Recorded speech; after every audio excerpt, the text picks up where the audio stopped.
من يهده الله فلا مضل له ومن يضلل فلا هادي له وأشهد أن لا إله إلا الله وأشهد أن محمدا عبده ورسوله أرسله الله تعالى بالحق بشيرا ونذيرا يا أيها الذين آمنوا اتقوا الله حق تقاته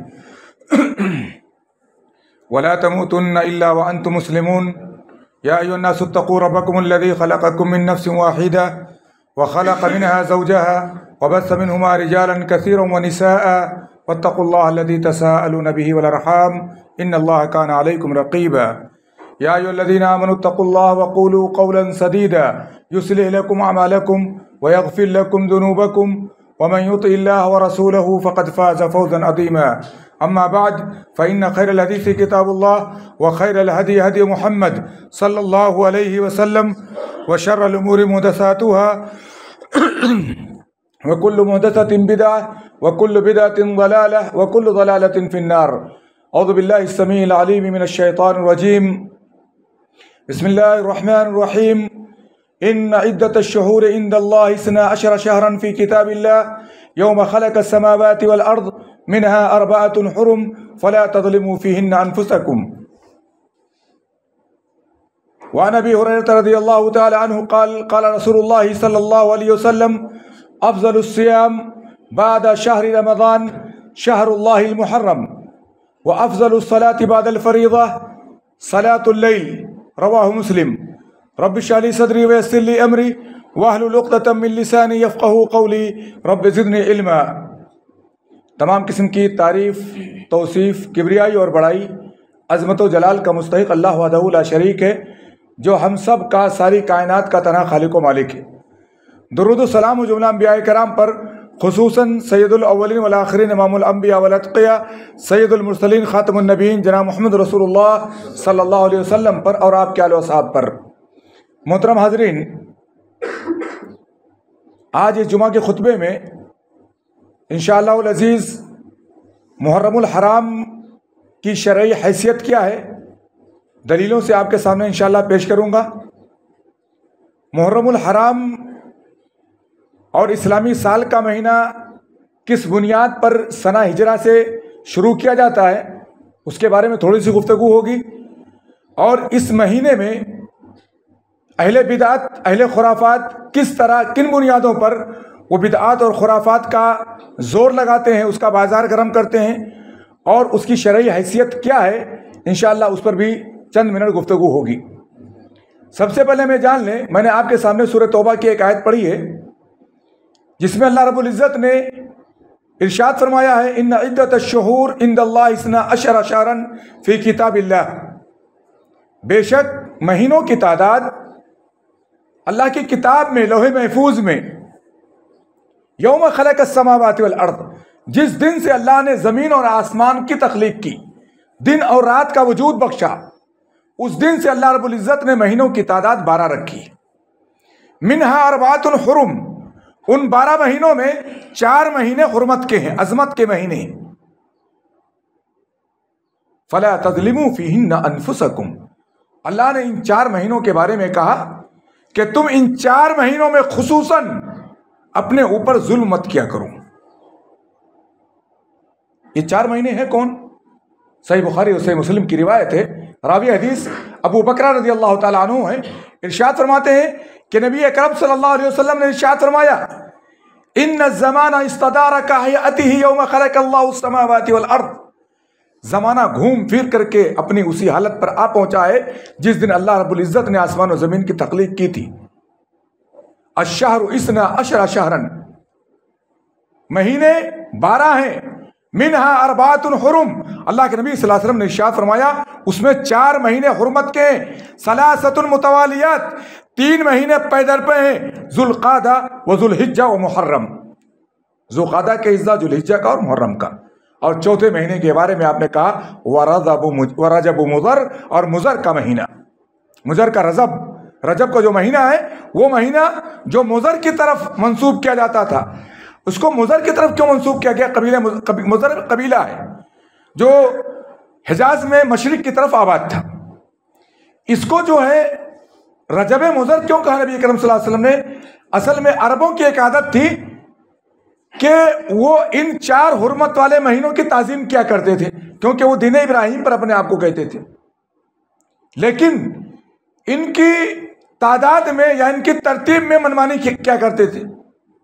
اگر ان کو کرنا ہوا کہ محرم میں ہمیں منمانی کرنی ہے، کسی سے جدال کرنا ہے، کسی سے جنگ کرنی ہے، تو محرم کے مہینے کو وہ سفر مان لیتے تھے اور سفر کو محرم مان لیا کرتے تھے۔ رجب کو اٹھا کر کے جو ہے شوال میں کر دیا کرتے تھے، شوال کو اٹھا کر رجب میں کر دیا کرتے تھے۔ اس طریقے سے یہ اس حرمت کے مہینے کی تقدیم اور تاخیر کیا کرتے تھے، جس کو قرآن نے نسی سے تعبیر کیا ہے، نسی مؤخر کر دینا۔ لیکن ان پورے قبائل عرب میں مضر ایک قبیلہ تھا جو رجب کے مہینے کو کبھی بھی ٹالتا نہیں تھا، رجب کے مہینے کو مؤخر نہیں کرتا تھا۔ دوسرے مہینوں سے کھلواڑ ہو جاتی، محرم سے کھلواڑ کر لیتا ہوں، لیکن رجب کو کبھی ٹالتے نہیں تھے۔ مشہور تھا پورے عرب میں کہ مضر کا رجب جو ہے وہ کبھی ٹلتا نہیں ہے، وہ اس کو حرمت والا ہی مہینہ مانتے ہیں۔ اسی لیے اللہ کے نبی صلی اللہ علیہ وسلم نے رجب کو کس کی طرف منسوب کیا؟ قبیلے مضر کی طرف، تاکہ تمہارا ایسا نہ ہو کہ جمادی الثانی کو تم جو رجب بنا لو، تم شوال کو رجب بنا لو، تم شعبان کو رجب بنا لو، ایسا نہیں ہے۔ رجب وہی جو گنتیوں میں آتا ہے رمضان کے 2 مہینہ پہلے۔ تو اللہ کے نبی صلی اللہ علیہ وسلم نے اس کی نسبت کس کی طرف کی؟ رجب کی طرف۔ اس نسی کو اللہ نے کفر قرار دیا، کیونکہ ہم نے کیا کیا؟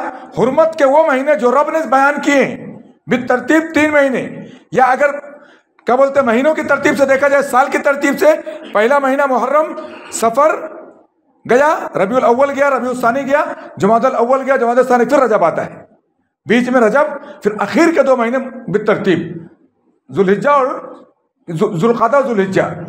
تو اللہ کے نبی صلی اللہ علیہ وسلم نے اس کو رجب مضر کہا، اور جو یہ تاخیر اور تقدیم کیا کرتے تھے، کھلواڑ کیا کرتے تھے، قرآن نے کہا انما النسی زیادۃ فی الکفر، یہ تو کفر میں پہلے سے ڈوبے ہوئے، شرک میں پہلے سے ڈوبے ہوئے، یہ نسی کر رہے ہیں، مہینوں کو مؤخر کر رہے ہیں، حرمت کے مہینوں کی تقدیم و تاخیر کر رہے ہیں، یہ کفر میں مزید جا رہے ہیں۔ یہ نسی کرنا کفر میں مزید بڑھ جانا ہے۔ میرے بھائیوں، یہ حرمت کے مہینے ہیں، عظمت کے مہینے ہیں، اور ہمارا سال عظمت کے مہینے سے شروع ہوتا ہے۔ اس کی شرعی حیثیت کیا ہے میرے بھائیوں؟ ہم نے کہا ایک عظمت کا مہینہ ہے محرم الحرام۔ ہمارا اسلامی سال سنہ ہجرہ سے شروع ہوتا ہے میرے بھائیوں۔ ہر قوم کا سال خوشی سے شروع ہوتا ہے، اس کا آغاز جشن سے ہوتا ہے، خوشیوں سے لبریز رہتے ہیں لوگ، ایک ولولہ پایا جاتا ہے کہ نیا سال آیا ہے، کچھ کرنا ہے، کچھ کر دکھانا ہے۔ لیکن افسوس کہ امت مسلمہ پر جب یہ سال آتا ہے، اللہ ماشاءاللہ چند کو چھوڑ دیجیے آپ، اکثر لوگوں کے ہاں کالی جھنڈیاں لگ جاتی ہیں، ماتم سے یہ سال شروع کیا جاتا ہے، اور ایک ایسے واقعے سے اس سال کو منسوب کر دیا جاتا ہے کہ شریعت کی تکمیل کے 50 سال کے بعد جو واقعہ رونما ہوا ہے۔ میرے بھائیوں، یہ اسلامی سال ہے جو ہمیں ہجرت کا درس دیتا ہے۔ سیدنا عمر فاروق رضی اللہ تعالیٰ عنہ کے زمانے میں جب تاریخیں گڑبڑ ہونے لگی، سن کا پتہ نہیں چلنے لگا، لوگ عموماً مہینہ لکھتے تھے کہ اور اس کی تاریخ لکھا کرتے تھے، سن نہیں لکھتے تھے، تو یہ نہیں پتہ چلتا تھا یہ گزشتہ سال کا ہے کہ اس سے پیوستہ سال کا ہے کہ 10 سال پہلے کا ہے کہ 5 سال پہلے کا معاملہ ہے، لوگوں کو معلوم نہیں ہوتا تھا۔ سیدنا عمر فاروق رضی اللہ تعالیٰ عنہ نے لوگوں کو جمع کیا، مشورہ کیا کہ ہمیں سال شروع کرنا چاہیے، اور کسی نہ کسی اسلامی واقعے پر سال کی ابتدا کرنی چاہیے۔ کسی نے کہا کہ نبوت کو، اللہ کے نبی کی ولادت کو سال مان لیا جائے اور وہاں سے ہم سال شروع کریں۔ کسی نے کہا کہ اللہ کے نبی صلی اللہ علیہ وسلم کی نبوت کو سال مان لیا جائے۔ کسی نے کہا اسراء اور معراج کے واقعے کو سال مان لیا جائے۔ کسی نے کہا ہجرت کو سال کی ابتدا مان لی جائے، اور اتفاق رائے یہ ہوا کہ ہجرت ایک عظیم واقعہ ہے میرے بھائیوں، اسلامی تاریخ کا ایک عظیم واقعہ، ہجرت اللہ کے لیے، اس کے رسول کے لیے۔ ہجرت ایک جذبہ ہے جو صاحب ایمان کے دل میں ہمیشہ موجود رہتا ہے کہ جہاں پر ہمیں اسلام کے ارکان پر ادائیگی میں تکلیف ہو، اللہ اس کے رسول کے حقوق کی ادائیگی میں تکلیف ہو، اس زمین کو ہم چھوڑ دیں گے اور اللہ کی پوری زمین ہے اس جگہ جائیں گے جہاں ہم اطمینان سے اللہ اس کے رسول کا نام لے سکیں اور اللہ کی عبادت کر سکیں اور ہمیں کوئی چیز آڑے نہ سکے. اس جذبے کا نام ہجرت ہے. ہجرت ایک ایسا عمل تھا میرے بھائیوں کہ اگر ایک مسلمان ہجرت کر لیتا تھا اللہ اس کی مغفرت فرما دیتا تھا. آج بھی اللہ رب العزت نے قرآن کریم میں ہجرت کے تعلق سے کہا وَمَن يُحَاجِرْ فِي سَبِيلِ اللَّهِ فَقَدْ وَقَعَ أَجْرُهُ إِلَى اللَّهِ. جو اللہ کے راستے میں ہجرت کرے گا اللہ پر اس کا اجر لازم ہو چکا ہے. اللہ نے ہجرت کرنے والوں کے بارے میں کہا وَمَن يُحَاجِرْ فِي سَبِيلِ اللَّهِ يَجِدْ فِي الْأَرْضِ مُرَاغَمًا كَثِيرًا وَسَعًا. جو اللہ کے راستے میں ہجرت کرے گا زمین میں بہت سی کشادگی اور بہت سی جو ہے کیا بولتے ہیں اپنے لیے آرام اور آشائش کے سامان پائے گا. حضرت عبداللہ بن عمرو بن عاص رضی اللہ تعالیٰ عنہ اسلام لائے. نبی اکرم صلی اللہ علیہ وسلم کے سامنے انہوں نے بیعت کے لیے ہاتھ پھیلایا کہ اللہ کے نبی صلی اللہ علیہ وسلم میں آپ سے بیعت کرنا چاہتا ہوں. نبی اکرم صلی اللہ علیہ وسلم نے اپنا دست مبارک بڑھایا, انہوں نے اپنا ہاتھ کھینچ لیا. کہا عمرو معاملہ کیا ہے, تم کو ہوا کیا ہے, مجھ سے بیعت کرنے کے لیے ہاتھ بڑھوا رہے ہو اور جب میں اپنا ہاتھ تم کو دے رہا ہوں تو اپنا ہاتھ گھسیٹ رہے ہو, کھینچ رہے ہو. کہا میں شرط لگاؤں گا. کہا شرط کس کی؟ کہا میں شرط لگاؤں گا کہ میرے پچھلے گناہ معاف کر دیے جائیں تب میں آپ سے بیعت کروں گا. میں نے بہت سے گناہ کیے, کفر کیا ہے, شرک کیا ہے, حلال حرام کی کوئی تمیز نہیں کی ہے, ہمارے پاس اسلام کا کوئی دستور نہیں تھا, ہم نے اسلام لیٹ قبول کیا ہے. آپ اس شرط پر میں اسلام قبول کروں گا اللہ میرے پچھلے سارے گناہوں کو معاف کر دے, سارا ریکارڈ میرا اریز کر دیا جائے, ختم کر دیا جائے. نبی اکرم صلی اللہ علیہ وسلم نے مسکراتے ہوئے فرمایا اما تعلم یا عمرو ان الاسلام یہدم ما کان قبلہ. کیا عمرو تم کو پتا نہیں ہے کہ اسلام لانا ہی ایک ایسا عمل ہے, آپ اسلام قبول کرنے کے لیے مجھ سے بیعت کرنا چاہتے ہیں, اسلام لانا ایک ایسا عمل ہے کہ سابقہ سارے گناہوں کو اللہ تعالیٰ مٹا دیتا ہے. اما تعلم یا عمرو ان الہجرت تہدم ما کان قبلہ. اے عمرو کیا تم کو پتا نہیں ہے کہ ہجرت کرنا سارے پچھلے گناہوں کو ختم کر دیتا ہے, مٹا دیتا ہے. اما تعلم یا عمرو ان الحج یہدم ما کان قبلہ. اے عمرو کیا تم کو پتا نہیں کہ اگر کوئی آدمی خلوص دل سے اللہ کے لیے صحیح حج کر لیتا ہے تو اللہ تعالیٰ اس کے سارے پچھلے گناہوں کو, صغیرہ اور کبیرہ گناہوں کو اللہ مٹا دیتا ہے, ختم کر دیتا ہے. میرے بھائیوں, اللہ کے نبی صلی اللہ علیہ وسلم جب مکہ سے مدینہ آئے تو قریش بھی اس دن کا روزہ رکھا کرتے تھے, عاشورہ کے دن کا, محرم کے 10ویں تاریخ کا. نبی اکرم صلی اللہ علیہ وسلم جب مدینہ آئے تو مدینہ کے یہود بھی یہ روزہ رکھا کرتے تھے. آپ نے پوچھا کہ کس خوشی میں رکھتے ہو؟ کہا اس دن اللہ رب العزت نے موسیٰ علیہ السلام کو, جلیل القدر نبی ہیں, اولو العزم رسولوں میں سے ہیں, رسالت میں اگر دیکھا جائے تو اولو العزم رسول میں تیسرے نمبر پر ان کا درجہ آتا ہے. پہلے نمبر پر اللہ کے نبی صلی اللہ علیہ وسلم, پھر ابراہیم علیہ السلام, پھر موسیٰ علیہ السلام. فرعون کے ظلم و استبداد سے اللہ نے موسیٰ ان کی قوم کو نجات دی تھی. کہتے اس خوشی میں ہم روزہ رکھتے ہیں شکرانے کے طور پر اللہ کے لیے.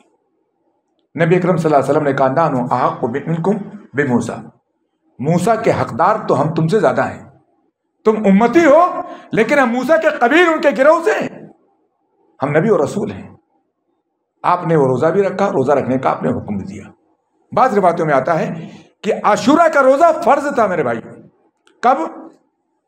رمضان کے روزے سے پہلے سن 2 ہجری میں جب روزہ رمضان کا جو ہے فرض کر دیا گیا. صحیح بخاری کی روایت ہے کہ نبی اکرم صلی اللہ علیہ وسلم نے اختیار دیا کہ یہ عاشورہ کا روزہ ایک ایسا روزہ ہے جس کو ہم اس سے پہلے رکھا کرتے تھے, اب رمضان کا روزہ فرض کر دیا گیا ہے, تم میں سے جو چاہے اس کو رکھے, جو چاہے چھوڑ دے.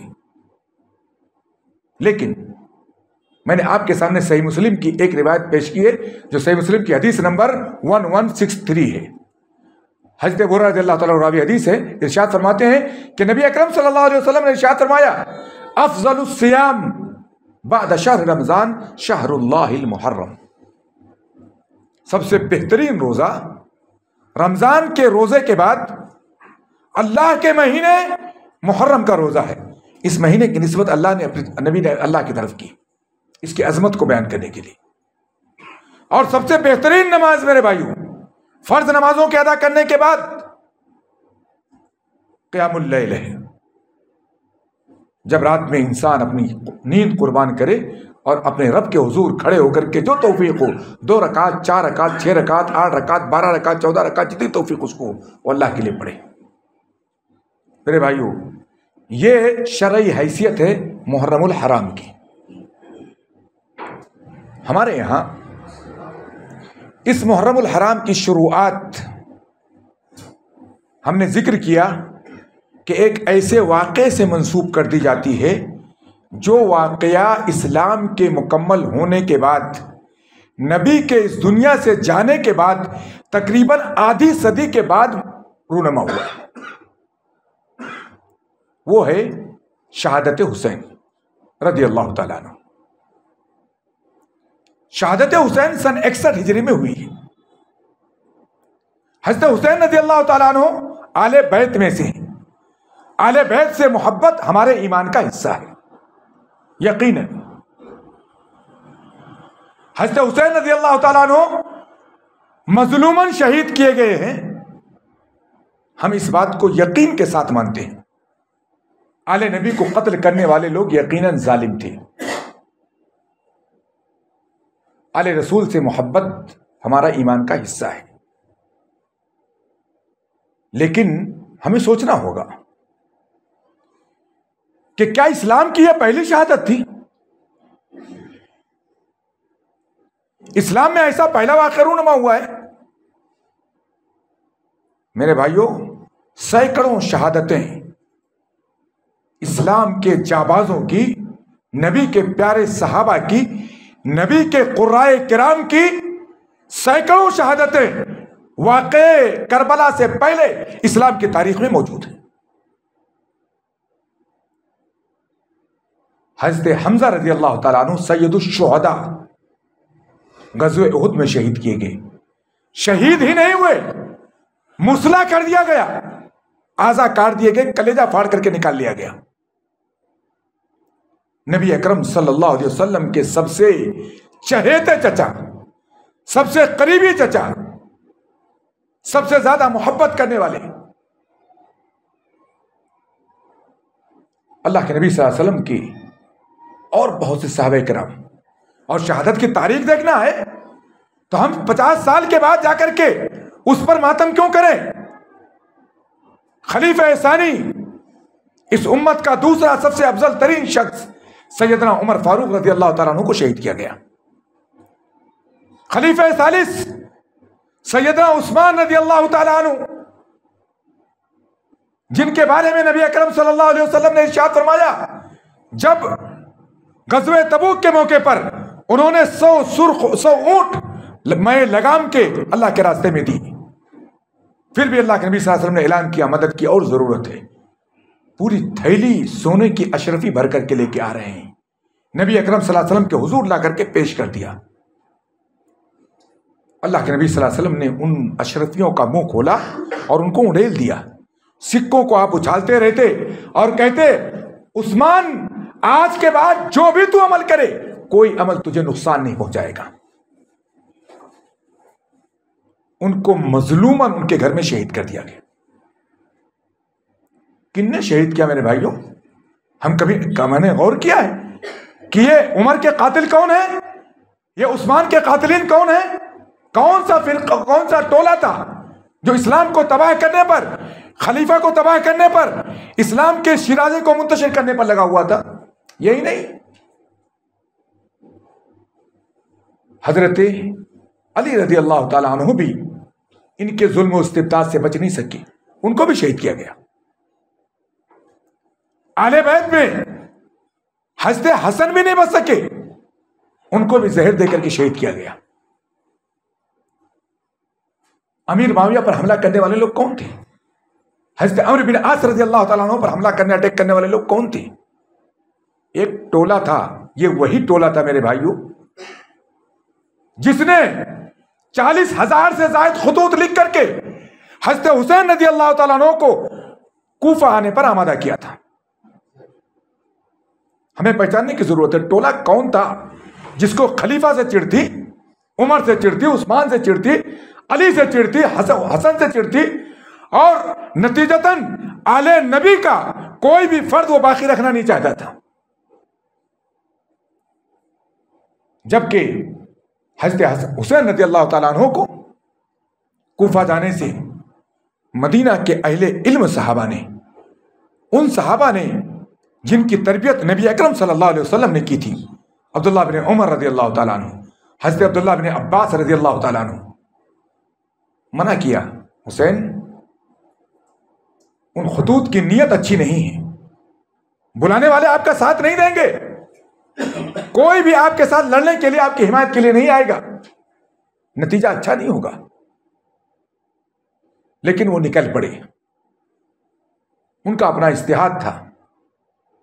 سوال یہ ہے کیا اسلامی تاریخ ہمیں شہیدوں کا غم منانے کی اور سالہ سال اس غم کو باقی رکھنے کی، اس کی برسی منانے کی اجازت دیتی ہے؟ شہداء جب شہید کیے جاتے ہیں تو اہل خانہ کے اندر ایک مسرت ہوتی ہے کہ اللہ کے راستے میں قبول کر لیا گیا. اس کا غم امت اسلامیہ نے کبھی نہیں منایا ہے. حضرت خنسہ رضی اللہ تعالیٰ عنہ کے کئی بچے شہید کر دیے گئے، نوجوان لڑکے شہید ہو گئے، بھائی شہید ہو گیا. ان کی صرف ایک پکار تھی، نبی اکرم صلی اللہ علیہ وسلم کیسے ہیں؟ جب نبی اکرم صلی اللہ علیہ وسلم کو دیکھ لیا، فرمانے لگے کل مصیبت بعدک جلل، اے نبی آپ سلامت ہیں، ساری مصیبت ہمارے سامنے ہیچ ہے.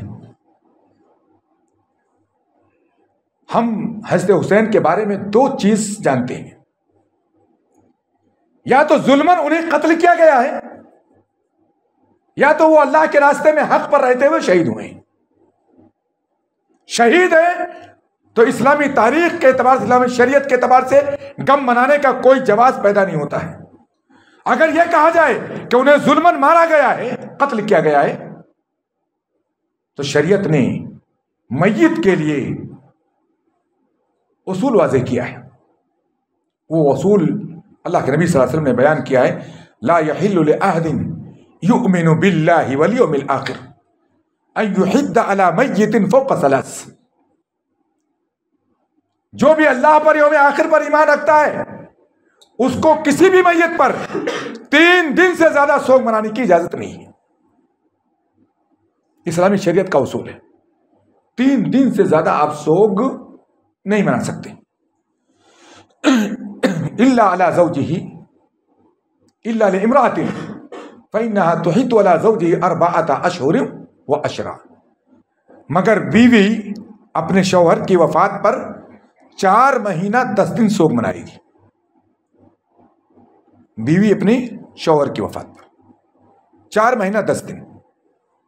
اس کے بعد میں جو بھی شکلیں ہوں گی میرے بھائیوں، وہ عزاداری کی شکلیں ہوں گی، ماتم کی شکلیں ہوں گی، نوحہ کی شکلیں ہوں گی. اس کے بعد اگر کوئی مناتا ہے تو، اور ایسا کرنے والے کا اسلامی شریعت میں کوئی بھی حق نہیں ہے. ہمیں پتہ ہونا چاہیے. ابو موسیٰ اشعری رضی اللہ تعالیٰ عنہ کی ایک روایت ہے، ایک مرتبہ وہ بے ہوش ہو گئے، اپنے گھر کے کسی خاتون کے ہاتھ میں تھے، بہن رہی ہوگی، بیوی رہی ہوگی، ماں رہی ہوگی، کوئی بھی رہے ہوں گے. جیسے بے ہوش ہوئے لوگوں نے سمجھا شاید ختم ہو گئے. عورتیں چیخنے لگی، چلانے لگی. ہوش آیا، کہنے لگے سن لو، میں اللہ رب العزت کی طرف ایسے لوگوں سے برات کا اظہار کرتا ہوں جو میت پر چیختے ہیں، چلاتے ہیں، گریبان پھاڑتے ہیں اور اپنے چہرے کو پیٹتے ہیں. میں ایسے لوگوں سے برات کا اظہار، میرا ان سے کوئی تعلق نہیں. میرے بھائیوں ایک چیز اور یاد رکھیے گا، اس مہینے میں اسی شہادت کے نام سے صحابہ کرام کے سب و شتم کا دروازہ کھولا جاتا ہے، ان کو برا بھلا کہا جاتا ہے. ہمیں ایسے لوگوں سے، ایسے فرقوں سے ہوشیار رہنے کی ضرورت ہے. بات شروع کی جاتی ہے یزید سے، پھر بات آتی ہے ان کے باپ امیر معاویہ رضی اللہ تعالیٰ عنہ پر، جن کو حضرت حسن رضی اللہ تعالیٰ عنہ نے اپنے ہاتھوں خلافت سونپی تھی. اگر امیر معاویہ رضی اللہ تعالیٰ عنہ اس لائق نہیں ہوتے تو نبی اکرم صلی اللہ علیہ وسلم کے خاندان کا چشم و چراغ حضرت امیر معاویہ کو علی سے ملی ہوئی خلافت کبھی نہیں سونپتا. اور یہی نہیں، ہمارے نبی صلی اللہ علیہ وسلم نے تو پیشین گوئی فرمائی تھی کہ علی کا گروہ بھی مسلم ہے اور ان کے ساتھ لڑنے والا گروہ بھی کیا ہوگا؟ مسلم ہوگا. حضرت حسن رضی اللہ تعالیٰ جب چھوٹے تھے تو آپ نے کہا ان ابنی ھذا سید، میرا یہ بیٹا سردار ہوگا. سرداری کیسے اس کو ملے گی؟ سیسریہ اللہ بہ بین فئتین عظیمتین من امتی، اللہ تعالیٰ اس کے ذریعے میری امت کے دو بڑے گروہوں میں اصلاح کروا دے گا، صلح کروا دے گا. اور وہ صلح کب ہوئی؟ سن 41 ہجری میں، جب حضرت حسن رضی اللہ تعالیٰ عنہ کو پوری خلافت علی کو سونپ دیا گیا. چند مہینے چلانے کے بعد انہوں نے کہا ہم امت کا دو گروہ نہیں دیکھ سکتے ہیں، ہمیں امت کو ایک ہونا چاہیے. اور انہوں نے اپنی پوری خلافت کس کو سونپ دی؟ حضرت امیر معاویہ رضی اللہ تعالیٰ عنہ کو. وہ امیر معاویہ جو کاتب قرآن ہے، وہی کے لکھنے پر نبی نے جس پر بھروسہ کیا میرے بھائی، ان کو گالی دی جاتی ہے. اسی کے آڑ میں مغیرہ بن شعبہ رضی اللہ تعالیٰ عنہ کو، عمرو بن عاص رضی اللہ تعالیٰ عنہ کو، پھر علی کا نام لیا جاتا ہے اس کے بعد میں رضی اللہ تعالیٰ عنہ کا، اور ان کے آڑ میں عثمان کو گالی دی جاتی ہے، عمر کو گالی دی جاتی ہے، ابو بکر کو گالی دی جاتی ہے، اور پھر اس کے آڑ میں عائشہ اور حفصہ کو بھی گالی دی جاتی ہے. کون بچتا تمہارے سب و شتم سے، تمہارے لان تان سے؟ اگر نبی کا گھر محفوظ نہیں ہے، نبی کے خلفائے راشدین محفوظ نہیں ہے، تو تم ہو کون اسلام کے دعوے دار؟ تمہاری نسبت اسلام کی طرف ہے کیسی؟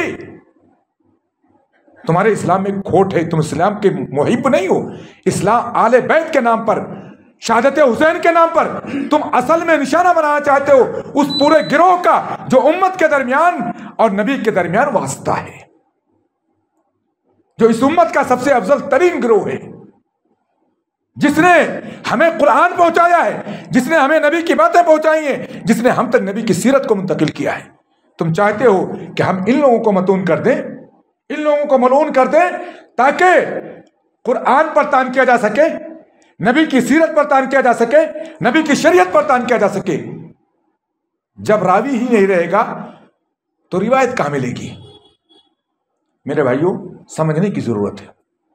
یہ صحابہ ہمارے اور نبی کے درمیان واسطہ ہیں. اس امت کے سب سے افضل ترین گروہ ہے. یہ وہ لوگ ہیں جن کے بارے میں قرآن نے اعلان کیا ہے. سورہ توبہ کی آیت نمبر 100 دیکھیے گا.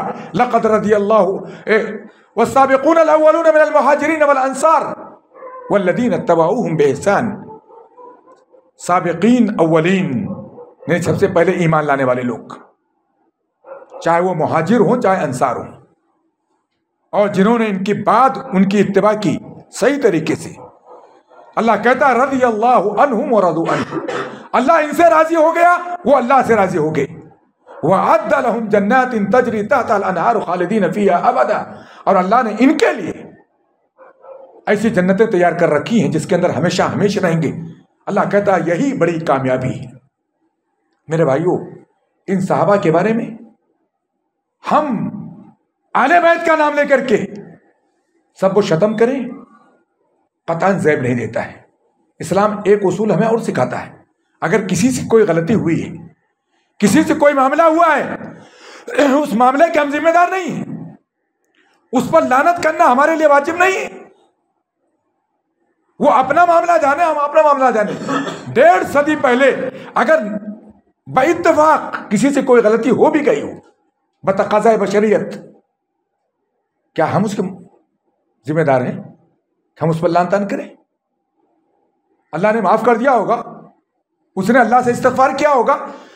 ایک شرعی اصول یاد رکھیے، تلک امۃ قد خلت لہا ما کسبت ولکم ما کسبتم. یہ ایک امت ہے جو گزر چکی، اس کو وہ ملے گا جو اس نے کیا ہے، اور تم کو وہ ملے گا جو تم کما رہے ہو. ولا تسألون عما كانوا يعملون. اور ان کے عملوں کے بارے میں تم سے سوال نہیں کیا جائے گا. اس لیے میرے بھائیوں، صحابہ کی عظمت کو سمجھیے اور کسی کے آڑ میں صحابہ کو تان و تشنیع کا سب و شتم کا نشانہ مت بنائیے، اور بنانے والوں کو پہچان کر کے رکھیے کہ اسلام کے دوست ہیں یا دشمن ہیں، آپ ان کو پہچان کر کے رکھیے۔ اللہ تعالی ہمیں صحیح سمجھ عطا فرمائے، جب تک زندہ رکھے اسلام پر قائم دائم رکھے، جب خاتمہ ایمان اسلام پر ہو۔ وصلی اللہ علیہ نبینا محمد وعلی آلہ وصحبہ وسلم۔